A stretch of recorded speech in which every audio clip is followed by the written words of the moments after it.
대한민국의 역사적 주체는 어느 나라인가가 되게 중요합니다. 이 얘기를 제가 왜 하느냐. 우리나라 고대사 연구해야 됩니다. 고대사 연구해야 돼요. 강단사 고대사 연구해야 돼요. 해야 되는데 이제 어떻게 해야 되느냐가 문제인 거예요. 근데 고대사 연구를 할 때 항상 강단사학이 됐던 우리나라 역사학계가 가장 고민하고 이 고대 역사를 연구하면서 밀렸던 게 뭐냐면 고구려와 신라에 대한 부분이에요. 신라가 통일을 했기 때문에 우리나라 영토가 쪼그러들었다는 게 일반적인 우리나라 5,200만 남한 쪽 사람들의 사고방식입니다. 저는 그렇게 생각하지 않아요. 첫째, 결론부터 얘기한다면 우리는 신라로부터 계승했습니다. 여러분들이 뭐라고 생각하건 우리나라는 통일 신라를 기점으로 해서 한민족이라는 오늘날의 민족이 형성되는 시발점이 돼요. 그게 고려시대의 중엽을 거쳐서 농경국가가 확립되면서 이동이 멈추면서 지금과 같은 단일민족과 같은 모습이 형성이 되고 조선시대를 거쳐서 지금의 한민족이 탄생한 거예요. 따라서 통일신라는 우리 고대 제가 단민족 국가 형태라고 했잖아요. 그러한 단민족 사회가 하나의 통합된 민족을 형성되게 되는데 기초를 다진 건 통일신라예요. 원하든 원하지 않든. 근데 여러분들은 그걸 스스로 부정하는 겁니다. 스스로 부정하다 보니까 북한 쪽 고구려를 중심으로 해서 주사파들이 이승만 정권 부정하고 북한 김일성 정권을 정당성을 부여하는 것도 바로 우리 고대사 정립 문제와 매우 밀접한 관계가 있어요. 그래서 제가 이거를 강조하는 겁니다. 자, 그래서 어쨌든 첫째, 우리나라는 신라의 자손이다. 자, 신라가 그렇다면은 과연 약속이고 그 작은 나라였느냐? 아니라는 겁니다. 이건 제가 얘기했으니까 통과할게요. 제가 저번 주 시간에 이 얘기 했었죠. 신라도 대륙에 있었을 가능성이 매우 높다. 그거는 바로 일식 관측 기록 때문에 그렇다. 고구려, 백제, 신라 일식 관측 기록의 위치가 죄다 중원 땅에서 나옵니다. 신라 양자강 유역, 백제 북경 근처, 고구려 울란우대 근처입니다. 저기 바이카로스 근처. 그렇게 나와요. 그렇게 나오니까 내가 그렇게 얘기하는 거예요. 천문 관측은 어떻게 바꿀 수가 없거든. 조작이 안 되고. 후대에 와요. 그건 제가 나중에 따로 별도의 그거는 내가 강의를 할 거예요. 어쨌든 그래서 신라는 결코 약한 나라가 아니었고 강대한 나라였다. 심지어 제가 그러한 천문 관측 기록을 바탕으로 추론해 보건데 어쩌면 삼국 통일의 위치도 중원 땅이었을 가능성도 매우 높다는 생각을 해요. 한 가지만 얘기해 볼게요.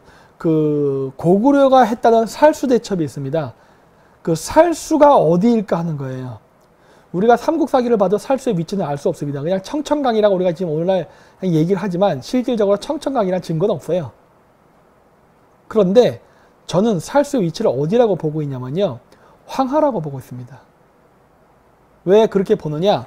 전통적으로 한족들은 황하의 이북을 이민족의 땅, 흉노의 땅이라고 해서 정신적으로 저쪽은 이민족의 땅, 이쪽은 중국인의 땅이라는 인식이 있었는데 왜 제가 그렇게 생각을 하느냐. 살수는요, 음차문자입니다. 예를 들어서 한강의 옛날 이름이 아리수예요. 아리수. 그리고 옛날 때는 압록강이라 부르지 않고 압록수라 불렀습니다. 그리고 제가 살수 이런 식으로 수라고 했어요. 강의 이름을 수라고 하는 것은 바로 투르크계 민족들의 표현 방식이에요. 그래서 카자흐스탄에도 주에트수, 악수 뭐 이런 식으로 뭐 이런 여러 가지 수라고 해서 강 이름을 만들어요. 그래서 수라고 해서 그 강을 이름을 붙입니다. 그래서 제가 자꾸 우리 한민족이 투르크계와 가깝다고 하는 거예요. 왜? 지명이 투르크 이름이거든. 왕명도 그렇고. 어쨌든 생략하고. 그런데 살수가 도대체 무슨 말이냐예요. 살수. 수는 투르크계 언어로 강이기 때문에 수가 강이라는 건 알았어. 그러니까 살수라는 건 한국말로 하면 살강이에요. 살강. 그래서 살이 무엇이냐예요. 이거는 마찬가지로 투르크의 답이 있습니다. 황하지요. 노란강. 황하를 몽골말로 하면 뭐라고 할까요? 시라모렌이라고 합니다. 지금 사전을 검색해보면 시라무렌이란 강이 있을 거예요. 황하가 아닙니다.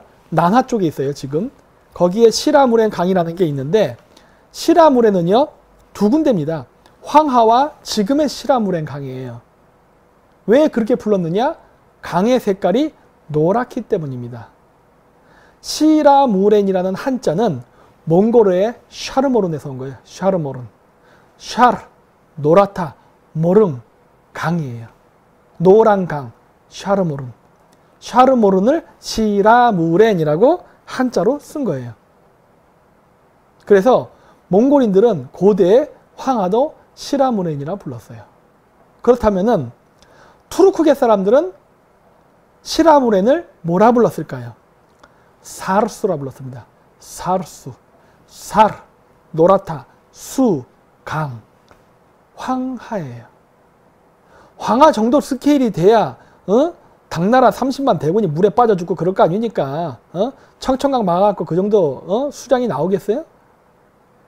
정신적으로도 중국인들은 황하강을 경계해서 흉노의 땅과 한족의 땅을 구별했다고.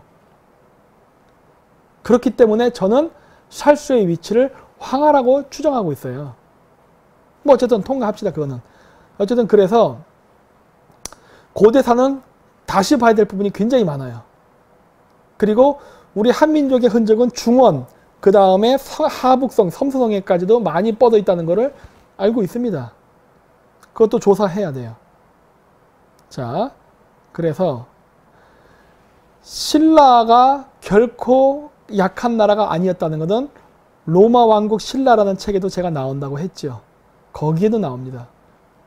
신라 왕실의 지배 계급에 해당하는 사람들의 루트를 연구하면은 이 사람들이 중앙아시아랑 관계가 있어요. 그래서 신라 문무왕 비문에 뭐라 써 있습니까? 나는 투후의 자손이다. 그래서 흉노의 자손이란 말을 한단 말이에요. 여러분 흉노 땅이 얼마 건지 아세요? 유라시아 거의 대부분을 장악하고 있었던 나라예요. 중국 땅의 4배 크기였다 그래요. 그 당시에. 엄청나게 크고 강력한 나라였습니다. 신라가 그러니까 중국 사람들이 맨날 야만적 깔봐서 흉노를 신라 사람들은 자랑스럽게 내가 흉노의 자손이야 이랬어요. 왜? 그 당시 신라인들에게 흉노라는 건 대단한 나라였거든. 근데 조선시대 사대부들은 이런 게 수치스럽다 생각했으니까 다 없애버린 거죠. 이 문무왕의 비문이 어디서 발견됐는지 아십니까? 빨래터에서 발견됐습니다. 이거 빨래할 때 돌로 썼어요. 이거 그건 일제가 파기한 줄 아십니까? 아니에요. 조선 사대부가 파기했어요. 왜? 아니 우리 위대한 조선이 어떻게 오랑캐의 자손이라고 할 수 있는가? 없애. 이랬다니까. 일제가 파기한 게 아니야. 안타까워요. 이 비문을 전체를 볼 수가 없는 게. 그래서 이렇게 신라 문무왕의 비문과 같은 양식은 몽골, 중국, 우크라이나, 중앙아시아 이 지역에서 다 발견됩니다. 이 머리 윗부분을 잘 보세요. 머리 윗부분. 똑같죠? 신라 문무왕. 신라 문무왕이 나는 흉노의 자손이다라고 얘기했던 이 문무왕의 비문과 돌골, 투르크, 흉노 제국의 비문은 같은 양식으로 갑니다. 그렇죠? 여기 오른쪽에 흉노 비문이 있죠? 흉노. 흉노의 비문과 문무왕의 비문의 양식이 똑같죠? 문무왕 비문에 뭐라 써있어요? 나는 흉노의 자손이다. 어때요? 신라가 조그만 나라였습니까? 아니라니까. 물론 우리가 얘기하는 신라라는 얘기는 이쪽에만 있었지만은 그때 당시에 유목민국가 연방국가의 형태였다고. 이 사람들의 영역은 넓었어요. 신라 결코 작은 나라 아니었다니까. 그리고 여기 제가 있습니다만 만주원류고를 갖고 왔습니다. 다시 사보세요. 만주원류고. 만주원류고 상권에 보면 이거 만주원류고 이거 국정교과 이거 정사입니다. 이거 야사 아니에요. 중국 정부에서 인정하는 정식 역사책이에요. 청나라 때 쓰여진 겁니다. 흠정만주원류고라 그래요. 자, 이 역사책에 보면은 봅시다. 흠정만류원류고는 1777년 청나라 건륭 황제의 지시에 의해 한림원 주관으로 대학사, 아계, 우민종 등 여러 명의 학자들이 참여하여 편찬하였다. 이 책에서는 청나라를 세운 만주족의 시조로서 숙신을 제일 앞에 내세우고 주요 국가 또는 부족으로서 부여, 음루, 삼한, 물길, 백제, 신라, 말갈, 발해, 완안부와 건주 여진 등을 들고 있다. 등등등등등등 써놨어요. 그래가지고 목차를 보면은 제1권 부족의 만주, 숙신, 부여, 제2권의 음루, 삼합, 물길, 제3권의 백제, 제4권의 신라, 제5권의 말갈, 제6권의 발해, 제7권의 완안, 완암여진입니다. 그 다음에 건주, 건주여진을 말하는 거예요. 이런 식으로 나온다고요. 그래서 강역 했고 쭉 나오는데 강역해서 신라를 보면은 신라의 강역이 길림성에 있었다는 얘기를 써놨어요. 여기다가. 우리가 얘기한 건 신라가 그 경상도가 아니라 길림성에 있었다고 합니다. 이거 어떻게 해석해야 돼 그러면? 우리나라 사람들? 응? 우리나라 이거 얘기 나오면 이거 바로 그러겠죠. 이거 사입이라고. 근데 사입이가 아니라 이거는 중국 사람들이 그렇게 쓴 걸 날 보고 어쩌라는 거야 도대체. 이 책에 그렇게 써있네. 이 책에. 예? 이 책에. 그래서 이 책은 무시를 할 수가 없습니다. 왜 우리나라는 사마천의 사기만 쳐다봅니까? 이거 청나라가 쓴 만정원류고 이거 보면 안 돼 이거? 이거 왜 중요한 줄 아십니까? 역사 논쟁입니다. 역사 논쟁. 지금 중국은 지금의 중국 영토의 정통성을 어디에 잡고 있느냐? 청나라에 잡고 있습니다. 자기들이 청나라를 계승한 나라라는 인식이 있어요. 그래서 91년도에 그 소비에트가 붕괴되고 개혁 개방할 때 대만 사람들이 중국 복고성에 가서 그 공장을 짓고서 이렇게 사업을 했거든요. 그때 당시에 대만 사람들이 많이 가서 대만인 학교를 건설했잖아요. 그래서 대만의 그 교육을 받는 대만 학교를 건설했거든요.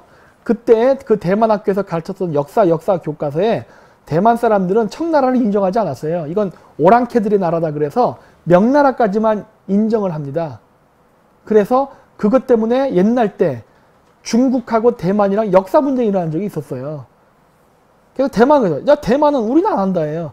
청나라는 오랑캐들 이거예요. 우리는 정통 한족이기 때문에 그러니까 절대 청나라 인정 못해. 우리 명나라까지만 쓸 거야. 그런데 중국은 묶이고 있네. 청나라까지 역사책으로 써. 그래갖고 막 하다가 결국 대만이 항복하고 받아들입니다. 그랬던 적이 있어요. 그만큼 모택동의 공산당 중공은 청나라를 계승했다는 의식이 있어요. 그렇기 때문에 청나라의 조공국이었던 조선까지도 먹는 게 중국의 동북공정에서는 절대 침략 행위가 아니라고 생각하는 거예요. 왜? 너희도 우리의 조공국이었잖아. 우리의 서국이 따야. 따라서 조선은 우리 땅에 편입돼야 되는데 서구 열강령에서 뺏겼다예요. 따라서 고토수복이라고 생각하는 거예요. 연해주 마찬가지로 우리가 되찾아야 된다. 몽골 우리 땅, 베트남도 우리 땅, 동남아시아도 우리 땅, 카자흐스탄도 우리 땅. 이런 개소리를 하고 있는 거라고 지금. 근데 청나라를 계승했다라고 얘기하는데 그 청나라가 누구와 아이덴티티를 갖고 있느냐를 딱 보면 어떠냐? 신라예요. 흠정 만주 원류고에 나오는 바로 여진족들, 완안부, 건주 여진들, 이 사람들의 조상이 누구냐? 신라 김한보입니다. 신라계 사람들이라고. 금나라는 신라계, 즉 그 고려로 인해서 고려로 그 후삼국이 통합되는 과정에서 신라가 고려에 흡수되자 그거에 반대했던 저항 세력들이 만주에 가서 여진족들과 섞이면서 바로 금나라를 형성하게 되는 그 세력이 형성된다고요. 그랬기 때문에 금나라의 아골타, 건국자는 자신은 신라의 후계자라는 계승의식이 있었어요. 그러다 이 금나라가 멸망하고 나서 몽골족에 의해서 다시 후금, 즉 청이 되고 나서 다시 역사서를 쓸 때 다시 우리는 금나라를 계승했다라고 얘기했다고요. 그래서 신라, 금, 후금, 청나라는 하나의 역사적 정체성을 갖는 같은 집단입니다.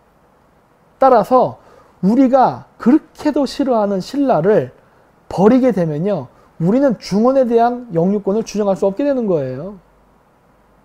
여러분 맨날 고구려 광개토대왕 얘기할 때 맨날 와 뭐 만주를 뭐 먹고 저 얘기하죠. 신라는 중원을 점령했다니까. 믿기지가 않으시죠? 이거 사서 보세요. 사서 봐. 어? 불과 300년 전에 쓰인 책입니다. 우리나라 강단사학계에서는 한족이 썼다는 사마천의 사기 아니면 절대 인정 안 하죠. 이게 중국 역사에서 정사로 돼 있어도 우리는 보지 않아. 이거 참 잘못된 거예요. 보십시오. 매우 중요합니다. 제가 지금 얘기하는 고대사는 다 강단과 제의 양쪽 사상을 다 저는 병합해서 갖고 있어요. 왜? 저에게는 정반합 논리에 의해서 바로 양쪽 거를 다 따서 새로운 지평을 열 수 있는 역사의 사관이 형성되어야 된다고 보기 때문에 저는 좌파적 역사관, 우파적 역사관 둘 다 수용 안 합니다. 그대로. 제가 현실적 역사 상황에 맞게 변경해서 수용해 볼 뿐이지. 따라서 전 둘 쪽에서 받을 거 받고 버릴 거 다 버립니다.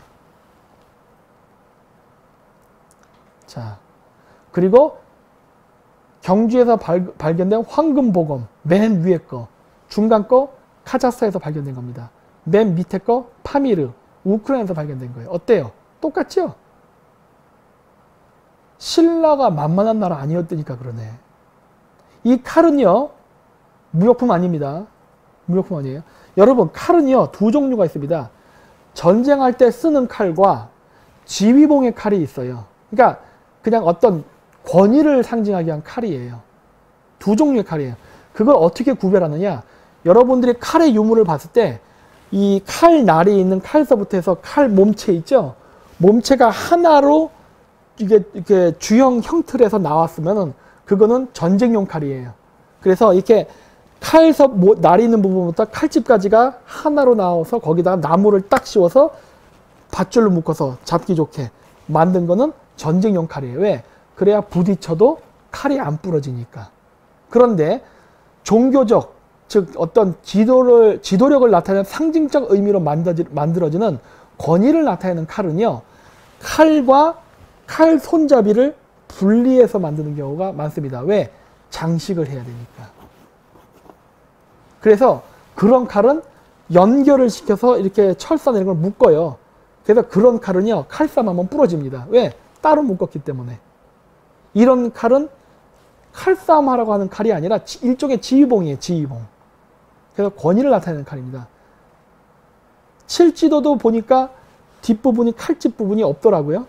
쑥 끼는 거지 칼집하고 이게 손잡이를 같이 만들지 않았더라고. 그런데 어쨌든 그래서 이 황금보검은 어떤 권위를 나타내는 칼이지 칼싸움할 때 쓰는 칼이 아니에요. 근데 이 칼이 같은 양식을 띠고 있어. 그 얘기는 뭐냐?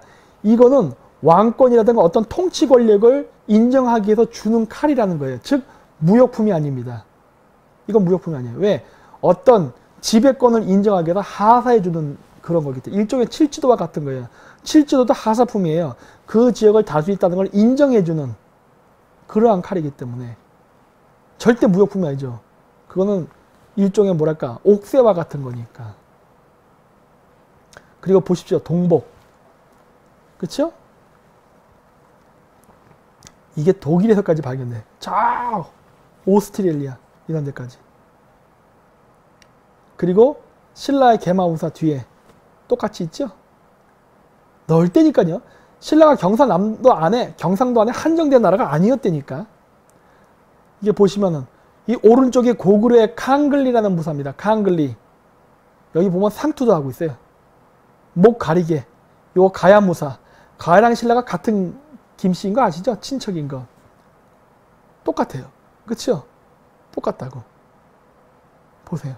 완전 고구려 개마우사를 닮았어요. 똑같다니까.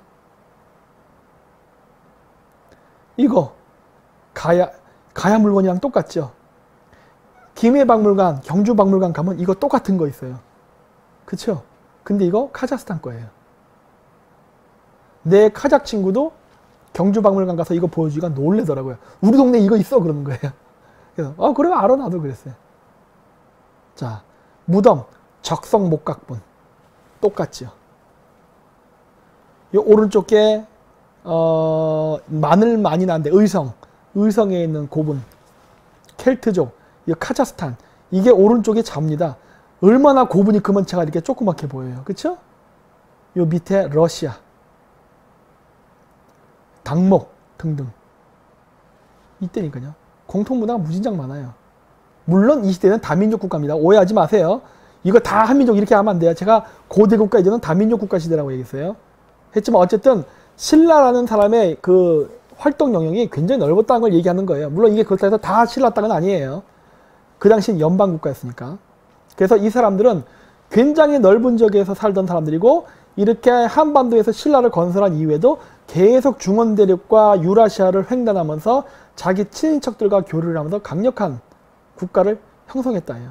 그랬기 때문에 이란에 있는 서사시 쿠시나메에 보면은 아랍 이슬람 세력들이 페르시아 왕조를 정복하고서 아랍 국가를 건설했을 때 신라의 왕이 페르시아로부터 망명한 왕자를 받아들여서 자신의 딸과 결혼시켜가지고 사위로 삼은 다음에 나중에 신라의 군대를 보내서 페르시아에 다시 보내가지고 아랍 세력들을 물리치고 사산조 페르시아를 건설했다는 서사시가 나오지 않습니까? 놀랍지 않습니까? 와, 내가 그래서 이제 신라가 그 당시에 주변 국가 마사지 많이 했다고.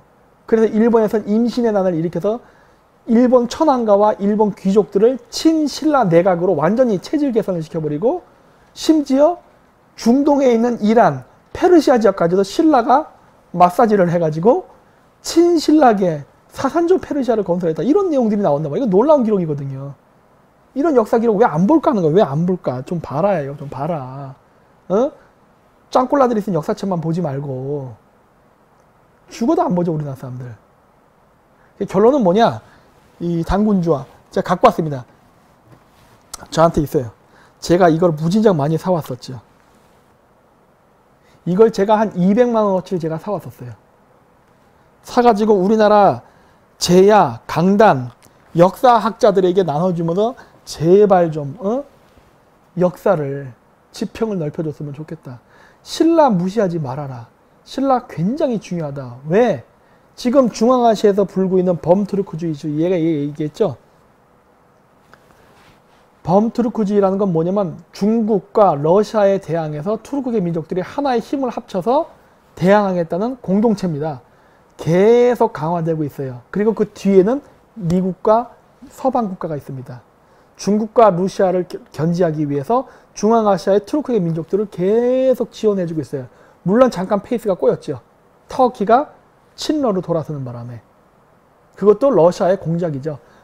범투르크주의가 활성화되면 러시아와 중국이 타격받으니까 범투르크주의 역사학계 안에 친중파, 친러파를 꼬라박아가지고 내란을 일으키려고 하는 거죠. 마치 우리나라 제야 역사학계에 친중파 자금이 들어와서 지금 동북공정을 말하지 않고 반일만 얘기하게 하는 것처럼 터키 예르던이 바로 대표적인 사례가 된 거죠. 친러를 얘기해야 되는데 갑자기 반미로 돌아선 거예요. 반러를 얘기해야 되는데 갑자기 친러, 반미가 돼버린 거예요. 마치 우리나라 제야사학자들이 고대사를 연구하면 당연히 반중, 친미를 해야 됨에도 불구하고 중국 자본이 들어가니까 친중, 반미로 돌아선 것처럼 터키가 범투르크주의를 하면서 갑자기 이런 일이 일어난 거예요. 뭐 상관없습니다. 그러니까 당연히 범투르크주의의 중심이 어디로 가느냐? 카자흐스탄으로 넘어온 거예요. 카자흐스탄으로 넘어오면서 이슬람 색채를 뺀 세속적 범투르크 역사주의적 사관을 기반으로 해서 반러, 반중으로 가는 겁니다. 전 오히려 더 잘 됐다고 봐요. 터키가 그렇게 배신을 한다면 어쩔 수 없죠. 뭐 어쨌든 간에 그러면서 얘네들이 하는 게 뭐예요? 단일 언어를 만든다는 거, 경제 공동체 만든다는 거, 문화 공동체를 만든다는 걸 지금 하고 있습니다. 그리고 교과서 작업. 제가 얘기하잖아요. 계속. 저는 카자흐스탄을 굉장히 빈번히 갑니다. 왜 가는지 아세요? 이거 작업하러 가는 거예요. 이거 작업하러. 이 좌파들이 정권이 바뀌면은 이런 거 한대더니 웬걸? 중국이 싫어하는 거는 절대 하지 않잖아요. 그러니까 어떻게 돼요? 친중적 태도를 보여드니까 가야사 연구 이런 것만 하는 거예요. 이런 것만. 실질적으로 여기에 같이 동참해서 할 생각은 죽어다니고. 근데 제가 왜 이 이야기를 하면서 신라를 같이 접목시켰느냐? 신라가 카자흐스탄이랑 관련이 있기 때문에 그런 거예요. 아까 제가 황금보검서도 다 보여드렸잖아요. 카자흐스탄은 투르크계 민족을 기반으로 해서 형성된 민족인데 신라도 투르크계 민족을 기반으로 합니다. 둘은 같아요. 그렇기 때문에 중앙아시아에서 부는 범투르크주의 역사운동은 반러, 반중, 친미, 친유럽적 성격을 띠고 있는 거예요. 외교적으로는. 정치적으로도 그렇고. 그러면서 경제공동체를 하면서 자기들끼리 힘을 합치자. 역사적으로 합치자. 문화적으로 합치지 않는 공동체를 만드는 거예요. 근데 이 공동체에 한국도 낄 수 있다 해요. 왜? 우리도 반중, 반러를 할 수 있기 때문에 플러스 역사적으로 신라를 대한민국은 남쪽에 있잖아요. 그렇기 때문에 신라를 기반으로 한 그 후손들이 사는 나라이기 때문에 우리가 역사적 공동체의식을 같이 할 수 있다 해요. 터키식 범투르크주의처럼 이슬람적 색채를 배제한다면 우리도 얼마든지 동참할 수 있다 해요. 그럼으로써 역사적 공동체, 문화 공동체가 되면은 우리가 힘을 연대서 반러, 반중을 하면서 우리가 모자란 힘을 합쳐서 보다 강력하게 할 수 있고, 그래도 모자란 부분은 서방 국가와 미국이 강력하게 뒷받침을 해줌으로써 중국과 러시아를 격파할 수 있는 힘을 마련할 수 있다 해요. 얼마나 좋습니까? 해야죠. 이 작업을 하기 위해서 왔다 갔다 하는데 여전히 민주당들 관심이 없죠. 할 생각도 없고 안타깝다 해요. 왜 좌파건 우파건 이렇게 고대사에 무관심하고 고대사를 바라보는 시각이 현실적인 게 없냐는 거예요. 그저 빨갱이 논쟁 아니면은 친일 논쟁 이걸로만 끝나는 거예요. 왜? 제야와 강단은 고대사를 연구하고 안 하고 하는데 얘네들이 결국 실질적인 논쟁의 핵심에 뭐가 있어요? 근대사 논쟁이 있기 때문에. 이승만 박정희에 대한. 그러다 보니까 얘네들은 고대사에 대한 관점이 전혀 없어요. 이번에 국정교과서 파동 일어났을 때에도 민주당 애들 뭐라 얘기해요? 고대사 부분 빼버렸잖아요. 그 청문회 때. 근대사 부분만 얘기하고 고대사 부분 빼버리자. 이게 얘네들의 짓거리예요. 왜?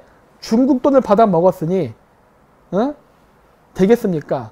그리고 가난한 제야사학자들은 상당 부분이 목구멍이 포도청이라고 결국 중국 돈 받아먹고 친중적인 말을 하면서 역사 정책을 하는 거예요. 그러다 보니까 할 게 뭐예요? 반일, 반일. 이거밖에 없는 거예요. 반중은 죽어도 안 외치죠. 오히려 역사를 공부했으면요. 반중을 외쳐야 돼요. 왜? 일본이 우리나라 땅을 뺏어간 게 있어요, 지금? 일본이 우리나라를 침략한 적은 있어도 우리나라 땅을 뺏어가지를 못했어요. 근데 중국은 어때요? 우리 조상의 땅을 뺏어갔잖아요. 그러면 우리의 상대는 누구예요, 적은? 중국이라니까.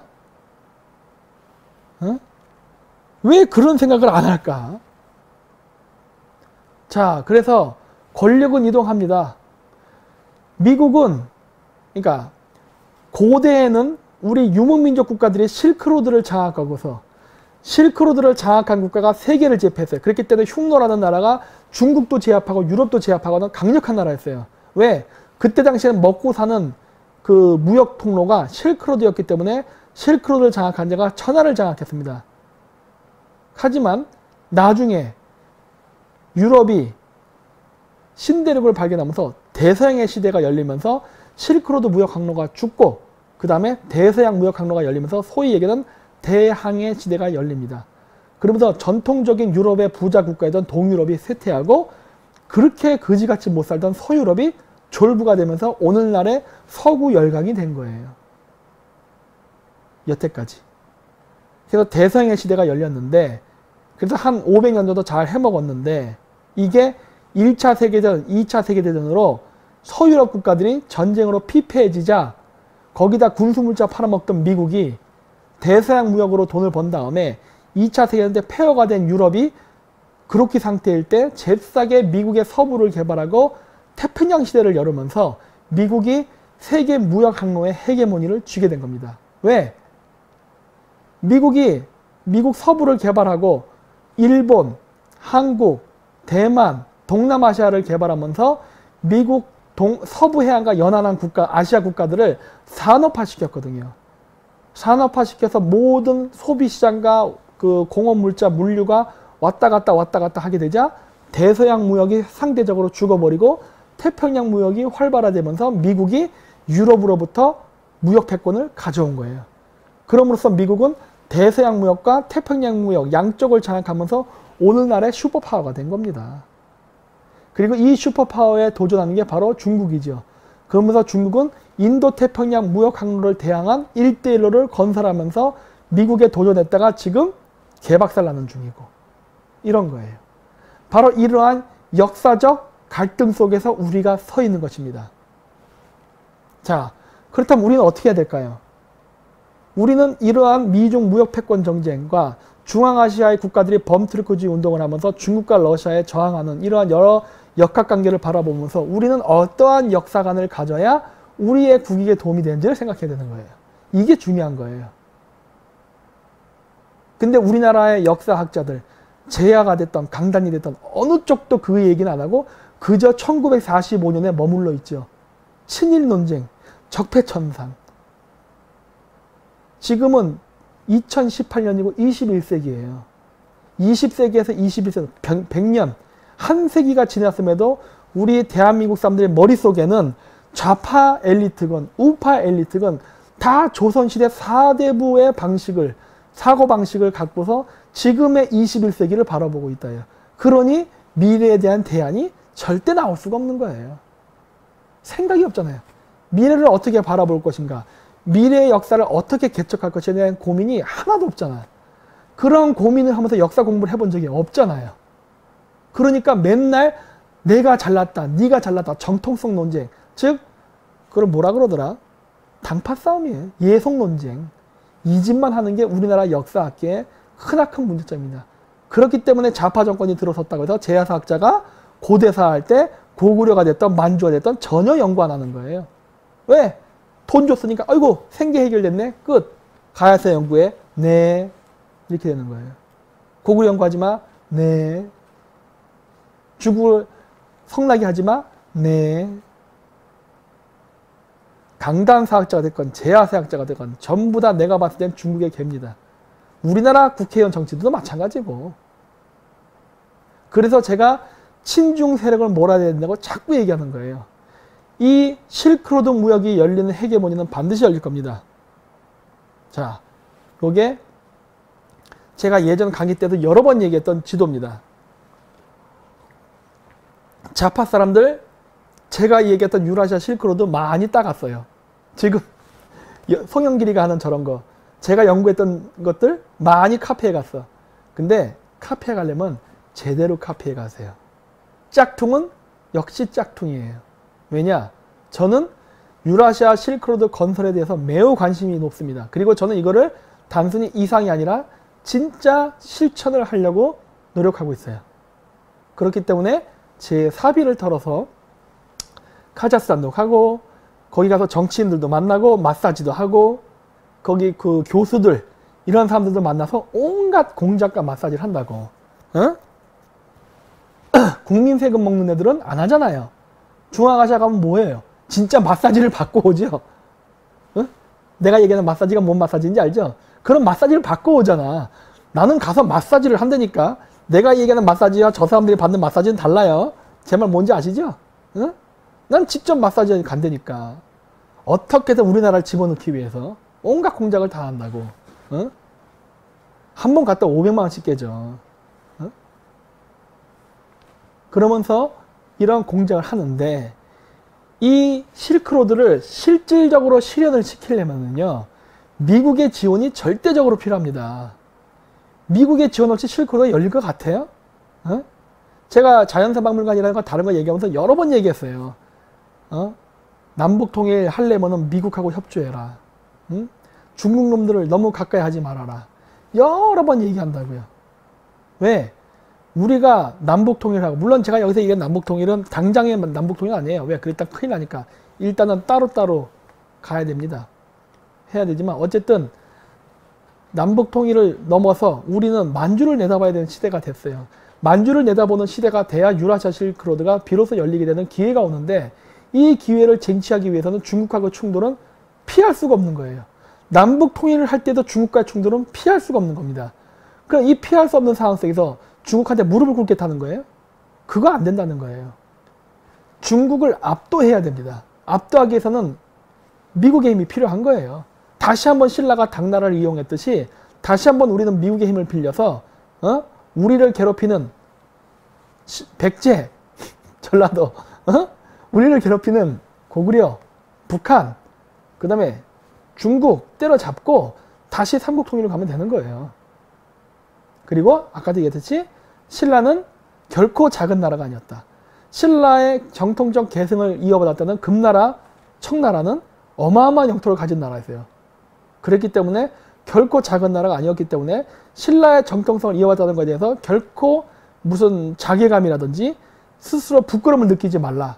고대사에서 그러한 부끄러움을 느끼는 사고방식이 우리나라 근대사에 들어와서 그대로 연결되면서 친일 논정에 공격당하면서 수축이 되면서 이승만 대통령이 건국한 건국을 스스로 포기하고 샹하이 임시정부로 넘어가는 이런 이상한 짓거리를 하는 게 바로 오늘날 우리나라 대한민국 국민들의 심리적 컴플렉스예요.